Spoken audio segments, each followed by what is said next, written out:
ലൈംഗിക ചൂഷണ ആരോപണങ്ങളും അതേ തുടർന്നുള്ള നടപടിയുമെല്ലാം കേരള രാഷ്ട്രീയത്തെ പിടിച്ചു കുലുക്കിക്കൊണ്ടിരിക്കുന്നതിനിടെ നിയമസഭാ സമ്മേളനം ആരംഭിക്കുന്ന ദിവസം രാഹുൽ മാങ്കൂട്ടത്തിൽ MLA നിയമസഭയിലെത്തിയിരുന്നു. സഭാ നടപടിക്രമങ്ങൾ ആരംഭിച്ച് അല്പസമയം കഴിഞ്ഞപ്പോൾ സഭയിലെത്തി സഭ പിരിയുന്നതിന് തൊട്ടു മുൻപായി സഭയിൽ നിന്ന് പോകുകയും ചെയ്തു. എന്നാൽ ആദ്യത്തെ ദിവസം വന്ന രാഹുൽ പക്ഷേ സഭ പൂർണ്ണമായും സമ്മേളിക്കുന്ന ദിവസമായ ചൊവ്വാഴ്ച എത്തിയതുമില്ല. ആദ്യത്തെ ദിവസം വന്നതിന്റെയും പിറ്റേന്ന് വരാതിരുന്നതിനെ കുറിച്ചുമെല്ലാം ഏറെ വാഗ്വിലാസങ്ങൾ അരങ്ങേറുന്നുണ്ട് എങ്കിലും കോൺഗ്രസ് പാർട്ടിയോ രാഹുലോ ഇക്കാര്യത്തിൽ ഒന്നും പറഞ്ഞിട്ടില്ല എന്ന് ഓർക്കണം.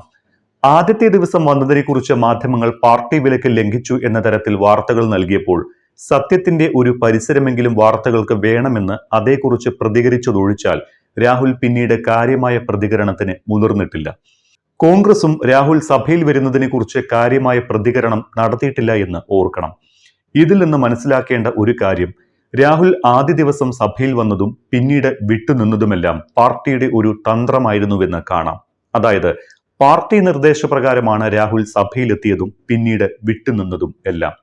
സ്വാഭാവികമായും സഭാ സമ്മേളനത്തിന്റെ ആദ്യത്തെ ദിവസം മറ്റ് അജണ്ടകളോ നടപടിക്രമങ്ങളോ സഭയിൽ ഉണ്ടാകാറില്ല. അന്തരിച്ചവർക്ക് ആദരാഞ്ജലി അർപ്പിച്ച് അനുസ്മരണം നടത്തി പിരിയുന്നതാണ് പതിവ്. അന്നേ ദിവസം കാര്യമായ ചർച്ചകളോ മറ്റോ ഇല്ലാത്തതുകൊണ്ടും ഉച്ചയോടെ സഭാ സമ്മേളനം അവസാനിക്കുമെന്നതുകൊണ്ടും ആദ്യ ദിവസം രാഹുൽ വന്നാലും കാര്യമായ പ്രതിഷേധം ഉണ്ടാകില്ല എന്ന് പ്രതിപക്ഷവും കോൺഗ്രസും കണക്കുകൂട്ടി.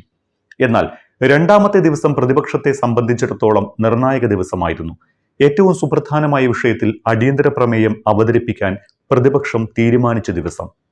കേരളത്തിലെ പോലീസ് അതിക്രമങ്ങളെക്കുറിച്ച്, കാടൻ പോലീസിംഗ് രീതിയെക്കുറിച്ച് സഭ നിർത്തിവെച്ച് ചർച്ച ചെയ്യണമെന്ന് ആവശ്യപ്പെടുന്ന അടിയന്തര പ്രമേയം അവതരിപ്പിക്കുന്ന സമയം രാഹുൽ സഭയിൽ എത്തരുത് എന്ന് കോൺഗ്രസ് തീരുമാനിച്ചു.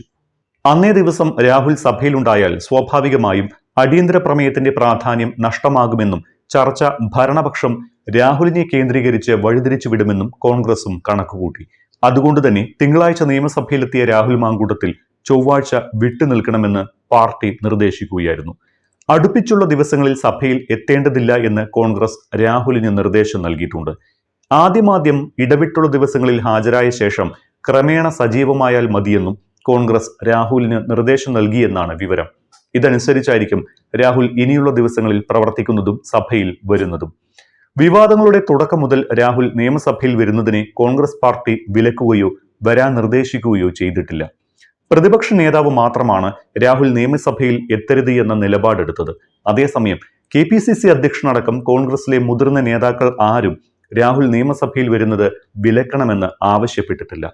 സർക്കാരിനെ പ്രതിരോധത്തിലാക്കാൻ കഴിയുന്ന വിഷയങ്ങൾ പ്രതിപക്ഷം ഉന്നയിക്കുമ്പോൾ രാഹുൽ സഭയിൽ ഉണ്ടാകുന്നത് ശ്രദ്ധ മാറാൻ ഇടയാകുമെന്നും ഭരണപക്ഷം ചർച്ച രാഹുലിലേക്ക് വഴിതിരിച്ച് പ്രതിപക്ഷം ഉന്നയിക്കുന്ന വിഷയത്തിന്റെ പ്രാധാന്യം നഷ്ടപ്പെടുത്തുമെന്നുമുള്ള വിമർശനം കോൺഗ്രസിനുള്ളിൽ ആദ്യമേ ഉയർന്നിരുന്നു. ഇത് പ്രതിപക്ഷ ആക്രമണത്തിന്റെ മൂർച്ച കുറയ്ക്കാൻ ഇടയാക്കുമെന്നും അഭിപ്രായം പാർട്ടിക്കുള്ളിൽ നിന്ന് ഉയർന്നിട്ടുണ്ടായിരുന്നു. അതുകൊണ്ട് തന്നെ പ്രതിപക്ഷ നേതാവ് അടക്കമുള്ള നേതാക്കൾ രാഹുൽ സഭയിൽ വരുന്നതിനോട് യോജിച്ചിട്ടില്ല. ഇക്കാര്യത്തിൽ പ്രതിപക്ഷ നേതാവിന്റെ അതൃപ്തി ഇപ്പോഴും നിലനിൽക്കുന്നുമുണ്ട്. സഭയിൽ തുടർന്ന് വന്നാൽ അതിലുള്ള വിയോജിപ്പ് പരസ്യമാക്കേണ്ടി വരുമെന്ന നിലപാടിലേക്ക് VD സതീശൻ എത്തിയിട്ടുണ്ട് എന്നാണ് അറിവ്.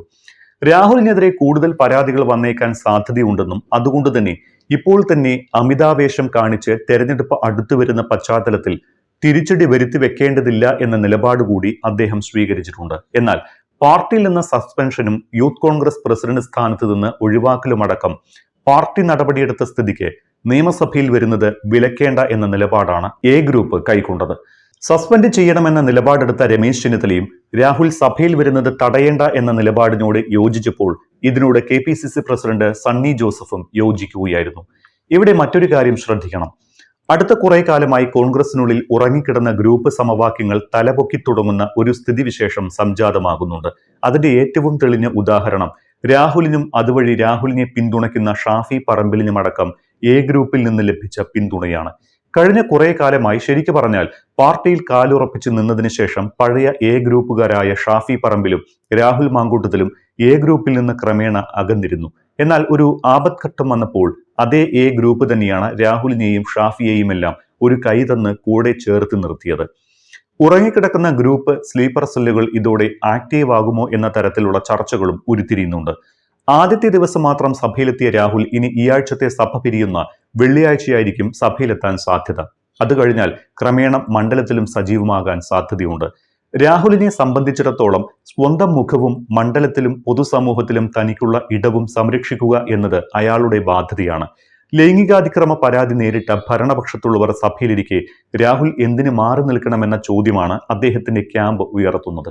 അതേസമയം രാഹുലിനെതിരായ ലൈംഗിക ചൂഷണ ആരോപണങ്ങളിൽ നേരിട്ട് പരാതിക്കാരില്ലാത്തതിനാൽ ആദ്യം ആരോപണമുന്നയിച്ച യുവനടി റിനി ആൻ ജോർജിനെ പരാതിക്കാരിയാക്കാനുള്ള നീക്കം ക്രൈംബ്രാഞ്ച് നടത്തിയിരുന്നു. എന്നാൽ ഇപ്പോൾ അതിൽ നിന്ന് ക്രൈംബ്രാഞ്ച് പിന്നാക്കം പോകുകയും റിനിയെ സാക്ഷിയാക്കാൻ തീരുമാനിക്കുകയും ചെയ്തിട്ടുണ്ട്.